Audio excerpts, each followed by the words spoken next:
How to unlike reels on Instagram. So let's get started. First of all, open the Instagram app on your mobile device and make sure you are logged into your Instagram account. Now, once inside the Instagram app, all you have to do is tap on the Reel tab at the bottom in order to scroll through the reel. Now, let's go to the Reel tab and here let's like a random video. Now once I have liked it, let's refresh this reel page. As you can see that I have lost the video that I have just liked.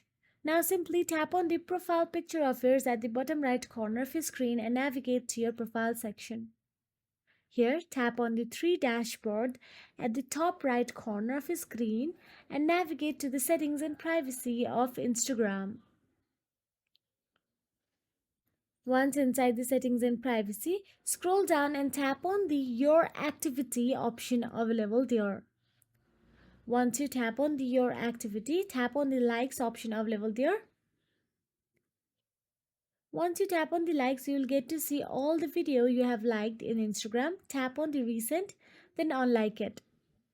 Tap on the red heart icon again to unlike the reel. It should turn gray or white, indicating that you have successfully unliked it.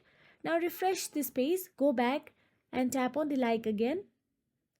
And that is it. If you found this video helpful, please like, share and subscribe, and thank you so much for watching.